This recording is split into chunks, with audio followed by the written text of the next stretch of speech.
Hello दोस्तों, स्वागत है आप सभी का हमारे यूट्यूब चैनल थिंक आईएएस पर। कैसे हैं आप सब? उम्मीद करती हूँ अच्छे होंगे। मैं सजल आप सभी के लिए अपने यूट्यूब चैनल थिंक आईएएस पर बीपीएससी एग्ज़ाम, यूपीएससी एग्ज़ाम, अन्य पीसीएस एग्ज़ाम या फिर अन्य कॉम्पिटिटिव एग्ज़ाम्स के दृष्टिकोण से करंट अफेयर्स की क्लास डेली बेसिस पर लेकर आऊँगी। आज से हमारा यह सीरीज शुरू होता है। आज 18 दिसंबर 2024 से हमारा करंट अफेयर्स की क्लास का शुभारंभ होता है। तो चलिए आइए शुरू करते हैं करंट अफेयर्स की क्लास। जैसा कि आप स्क्रीन पे देख पा रहे होंगे, हमारा टॉपिक है daily news discussion for IAS and PCS pre exam. दोस्तों, तो आप सभी को पता है कि जितने भी कॉम्पिटिटिव एग्ज़ाम हैं, चाहे वो यूपीएससी हो, पीसीएस हो या फिर अन्य कॉम्पिटिटिव एग्ज़ाम हो, उसमें करंट अफेयर्स का बहुत बड़ा रोल होता है। अभी हाल ही के एग्ज़ाम का आप एनालिसिस करेंगे 17th बीपीएससी प्रीलिम्स एग्ज़ाम का, तो उसमें भी लगभग 30 से 35 क्वेश्चन अकेले करंट अफेयर्स से पूछे गए थे।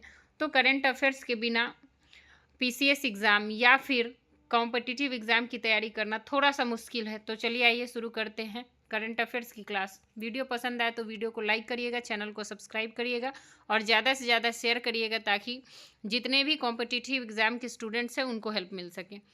देखिए, आज का हमारा पहला टॉपिक है विपक्ष के विरोध के बीच एक देश एक चुनाव बिल लोकसभा में पेश। आप जैसा कि टॉपिक देख पा रहे होंगे, हमने ये न्यूज़पेपर से निकाला है। जैसा कि हम आप सबको बता देते हैं कि हम जो भी क्लास लेंगे करंट अफेयर्स का, वो हमारा न्यूज़पेपर बेस्ड होगा।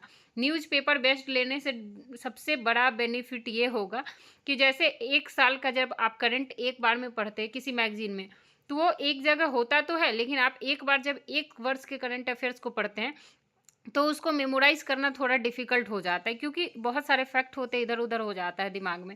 और एग्ज़ाम के समय अगर आप बार-बार मैगज़ीन का रिवीज़न नहीं कर पाए हैं समय की कमी के कारण, तो फिर उसको सही करना थोड़ा मुश्किल हो जाता है। ऐसे में जब हम डेली बेसिस पे न्यूज़पेपर के करंट अफेयर्स को, न्यूज़पेपर में जो दिया रहता है उसके करंट अफेयर्स को अगर हम वन बाय वन करके पढ़ते हैं, डेली बेसिस पे पढ़ते हैं, तो इससे फ़ायदा ये मिलता है कि अगर हम पढ़े होते हैं डेली बेसिस पे, तो जब हमारा एग्ज़ाम का समय आता है, नज़दीक आता है, तो हम क्या करते हैं कि मैगज़ीन से उसको रिवीज़न करते हैं या फिर किसी ऑनलाइन क्लासेस से भी उसका रिवीज़न कर लेते हैं, तो हमारे एग्ज़ाम में क्वेश्चंस के सही होने का चांसेस बहुत ज़्यादा बढ़ जाता है। तो इसीलिए आज की क्लास शुरू करते हैं। पहला टॉपिक है विपक्ष के विरोध के बीच एक देश एक चुनाव बिल लोकसभा में पेश। तो यहाँ हमें यह जानना जरूरी हो जाता है कि एक देश एक चुनाव बिल जो आया है, जो लोकसभा में पेश हुआ है, वह क्या है। जैसा कि आप देखेंगे कि हम इस अखबार को पढ़ के और हमने निकाला है कि उसका स्टैटिक पोर्शन क्या हम याद कर सकते हैं, क्या कुछ हमारे प्रीलिम्स एग्ज़ाम के दृष्टिकोण से क्या क्या फैक्ट हमें याद करना है, उसको हमने बनाया है। तो एक देश एक चुनाव, जैसा कि अभी आपको पता ही है कि ये विधेयक लाया गया है, तो वो तो जब विधेयक पास होगा तो इसकी डिटेल्स हम पढ़ेंगे आगे। इससे जुड़ा हुआ है कि चूंकि ये चुनाव से जुड़ा हुआ है, तो हमें निर्वाचन आयोग के बारे में जानना थोड़ा जरूरी हो जाता है। तो आप जानते हैं कि निर्वाचन आयोग ही देश के अंदर चुनाव करवाती है। पहली चीज़ ये है। और इसका वर्णन अनुच्छेद 324 में निर्वाचन आयोग का वर्णन किया गया है। यह चीज़ याद रखिएगा। एक हमारा फैक्ट ये होता है कि निर्वाचन आयोग किस अनुच्छेद के तहत आता है, तो अनुच्छेद 324। और निर्वाचन आयोग जो होता है वो किस किस का चुनाव कराती है, यह इंपॉर्टेंट हो जाता है। तो आप याद रखेंगे कि लोकसभा, राज्यसभा, राष्ट्रपति एवं उपराष्ट्रपति, उसके अलावा विधानसभा का चुनाव निर्वाचन आयोग कराती है। तो यहाँ आप स्क्रीन पर नोट डाउन करेंगे, अगर आप देख पा रहे हैं तो निर्वाचन आयोग लोकसभा, राज्यसभा, राष्ट्रपति एवं उपराष्ट्रपति तथा विधानसभा का चुनाव निर्वाचन आयोग करवाती है। इसके अलावा अब राज्य निर्वाचन आयोग के बारे में थोड़ा सा जानते हैं। तो राज्य निर्वाचन आयोग क्या पूरे जैसा कि नाम से ही स्पष्ट है कि राज्य निर्वाचन आयोग, यानी कि यह जो है ये केवल स्थानीय निकाय का चुनाव कराती है। स्थानीय निकाय में क्या क्या आ जाते हैं, तो आपने नगर निगम की बात सुनी होगी। तो नगर निकाय के जितने भी चुनाव होते हैं, जैसे कि मेयर का चुनाव या उपमेयर का चुनाव, इसके अलावा पंचायत चुनाव, तो पंचायत और नगर निकाय का चुनाव राज्य निर्वाचन आयोग कराती है। राज्य निर्वाचन आयोग केवल और केवल स्थानीय निकाय का चुनाव कराती है, जिसमें पंचायत और नगर निकाय आता है। आगे बढ़ते हैं। इसमें एक चीज़ जानना जरूरी होता है कि क्या जो निर्वाचन आयोग है, तो निर्वाचन आयोग तो बड़ी संस्था हो गई, तो आपके दिमाग में एक प्रश्न आता होगा कि क्या निर्वाचन आयोग के अंतर्गत राज्य निर्वाचन आयोग आती है? तो ऐसा नहीं है। आप ध्यान रखिएगा, ऐसा बिल्कुल भी नहीं है।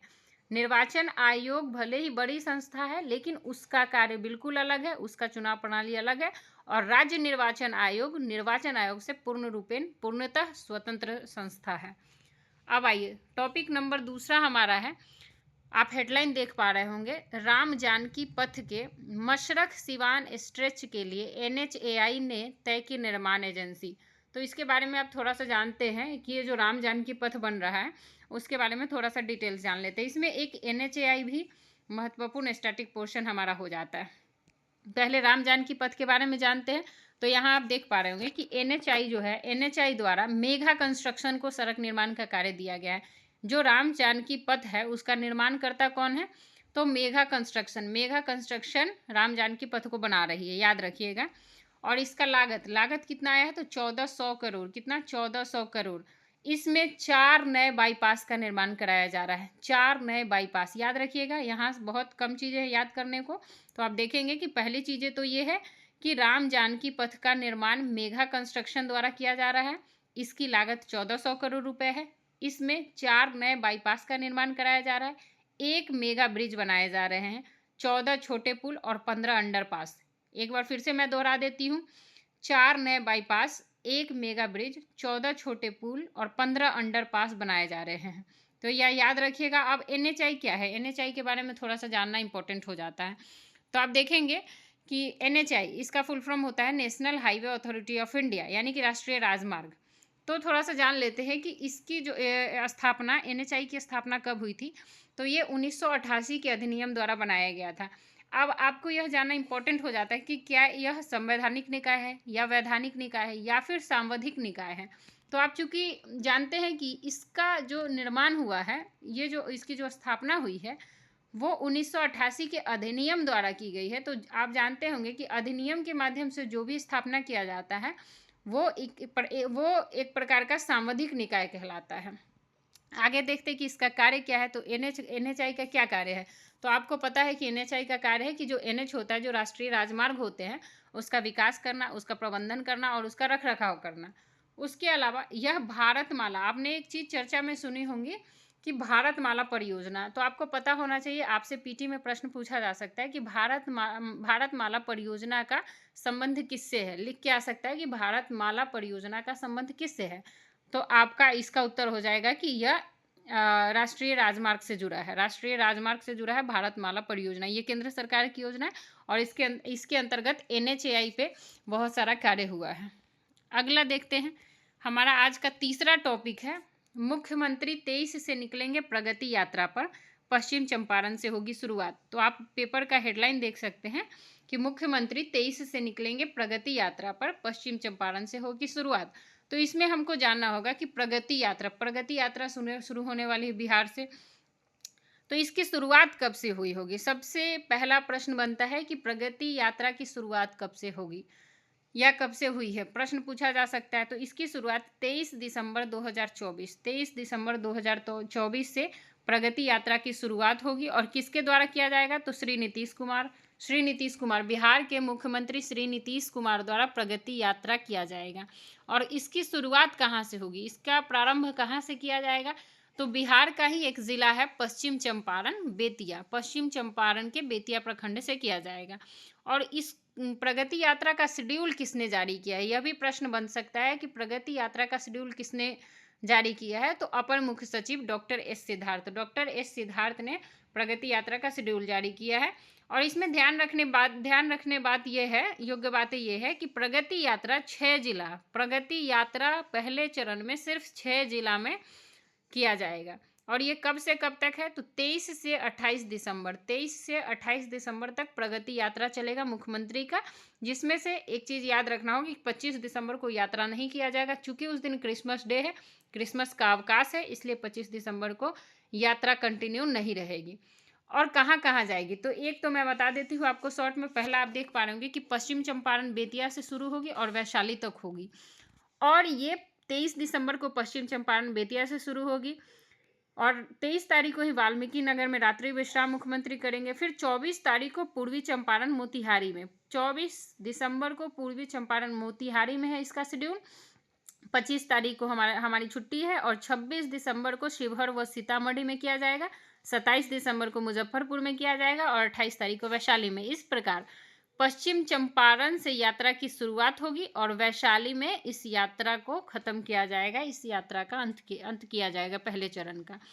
और सबसे इम्पॉर्टेंट बात ये होता है कि प्रगति यात्रा का जो भी पोर्शन था वो आपने जान लिया कि इसकी शुरुआत कब हुई, कौन कर रहे हैं, कहाँ से कर रहे हैं, इसमें क्या क्या चीज़ें होंगी। लेकिन यहाँ सबसे जो इम्पॉर्टेंट बात ये निकल के आती है वो ये आती है कि कोई भी यात्रा जब होती है तो यात्रा करने के पीछे सबसे बड़ा उद्देश्य क्या है। तो आपको यह जानना होगा कि प्रगति यात्रा जो मुख्यमंत्री श्री नीतीश कुमार द्वारा किया जा रहा है उसमें उसका उद्देश्य यही है कि मुख्यमंत्री विभिन्न योजनाओं से संबंधित क्षेत्र भ्रमण करेंगे। जैसे कि बिहार सरकार की जितनी भी योजनाएं चल रही हैं डिफरेंट उसका क्षेत्र भ्रमण करेंगे और उसमें मुख्यमंत्री देखेंगे, जांच करेंगे कि जो भी योजनाएं राज्य सरकार द्वारा लागू किए गए हैं वो उसका क्या परफॉर्मेंस है ग्राउंड लेवल पे। साथ ही इसकी जिला स्तरीय बैठक की जाएगी और उस बैठक में योजना के कार्यक्षेत्र की समीक्षा की जाएगी। तीसरा टॉपिक हमारा खत्म हुआ। आज का चौथा टॉपिक है कम मांग से जूझ रहा बंगाल का जूट उद्योग। बंगाल का जूट उद्योग तो थोड़ा सा जान लेते हैं कि जूट उद्योग के बारे में। बंगाल के बारे में भी स्पेशली पढ़ेंगे, लेकिन जूट उद्योग क्या है थोड़ा सा इसमें पढ़ते हैं। तो जूट उत्पादन के बारे में आप जानते हैं कि बंगाल में भारत में इतने सारे राज्य हैं जिसमें बंगाल में सर्वाधिक जूट उत्पादन होता है। सर्वाधिक जूट उत्पादन बंगाल राज्य में होता है। देश का 70% उत्पादन अकेला बंगाल, मतलब कि देश में 99% जूट का उत्पादन होता है जिसमें अकेले 70% जूट का उत्पादन बंगाल करता है। तो प्रश्न यह है कि पहला नंबर तो बंगाल का आता है लेकिन बिहार का कैवा नंबर है। तो पहले स्थान पे जूट है अकेले 70%, उसके बाद असम का नंबर आता है और तीसरे नंबर पे हमारा बिहार आता है। जूट उत्पादन में बिहार का स्थान तीसरा है, याद रखिएगा बिहार का स्थान जूट उत्पादन में तीसरा है और पहला स्थान बंगाल का है जो अकेले 70% उत्पादन करती है। देश में कुल 94 जूट मिल है। कितना है? देश में कुल 94 जूट मिल है जिसमें से अकेले 70 जूट मिल कहाँ है? बंगाल में है। अकेले 70 जूट मिल बंगाल में और उत्पादन का 70% उत्पादन भी बंगाल में। सर्वाधिक जूट मिल भी बंगाल में और सर्वाधिक जूट उत्पादन भी बंगाल में, याद रखिएगा। इसमें थोड़ा सा स्टैटिक और पढ़ लेते हैं कि लगभग आप इससे अंदाज़ा लगा सकते हैं कि जूट मिल में कितने सारे लोग इन्वॉल्व है। और जूट उद्योग जो हमारा धीरे धीरे नष्ट हो रहा है उसको जागृत करने के लिए, उसके डेवलपमेंट के लिए थोड़ा इस फैक्ट को जानना जरूरी हो जाता है कि लगभग बंगाल के 40 लाख जूट किसान, कितने लोग लगे हुए हैं? 40 लाख। ये छोटी मोटी संख्या नहीं है। 40 लाख लोग जूट किसान है तथा 4 लाख श्रमिक बंगाल में अकेले जूट उद्योग से जुड़े हुए हैं। और थोड़ा सा देख लेते हैं इसके लिए सरकार क्या कर रही है। जूट उत्पादन तो हमारा धीरे धीरे नष्ट हो रहा है, तो इसमें सरकार क्या कदम उठा रही है कि हमारे जूट उत्पादन को बढ़ाया जा सके, जो जूट मिलें नष्ट हो रही है उसको फिर से जागृत किया जा सके। तो उसके लिए सरकार ने खाद्यान्न पैकेजिंग पर जूट बोरा का इस्तेमाल करने के लिए 100%, अनिवार्य रूप से 100% खाद्यान्न पैकेजिंग के लिए जूट के बोरा का इस्तेमाल करना है। जबकि चीनी के पैकेजिंग में 20% अनिवार्यतः जूट बोरा का इस्तेमाल करना है। तो ये सरकार का बहुत ही सराहनीय कदम है जो जूट मिल को फिर से सही रास्ते पर, फिर से पटरी पर लाने में मदद करेगी। आज का हमारा 5वां और आखिरी टॉपिक है आय और लेन देन में अंतर है तो संशोधित रिटर्न भर दे करदाता। आप छोटा सा इधर देख पा रहे होंगे लिखा हुआ है विवाद से विश्वास में 22 जुलाई तक की अपीलें। इसका मतलब है कि आपने सुना होगा कि विवाद से विश्वास भारत सरकार की एक योजना है, विवाद से विश्वास योजना। ये क्या है? तो थोड़ा सा आपको पता होगा कि ये जो प्रत्यक्ष कर है, प्रत्यक्ष कर से जितने भी विवाद है, संबंधित विवाद है, उसको समाधान करने के लिए लाया गया था विवाद से विश्वास योजना, जिसमें आप थोड़ा सा और डीप जाएंगे तो पता चलेगा विवाद से विश्वास योजना में कि जो प्रत्यक्ष कर जिन लोगों का जमा नहीं हुआ उसमें एक बार जमा करने पे कुछ परसेंटेज छूट होता है या फिर कुछ टैक्स छोड़ा जाता है, जो हमारा ब्याज होता है, जो हमारा टैक्स होता है। इसी के लिए विवाद से विश्वास योजना लाया गया था। आज की क्लास यहीं तक थी दोस्तों। ऐसे ही इसी प्रकार से, इसी तरीके के एक्सप्लेनेशन से आगे भी कल से रोज़ाना डेली बेसिस पे करंट अफेयर्स की क्लास होगी। और धन्यवाद, आप सब तैयारी करते रहें।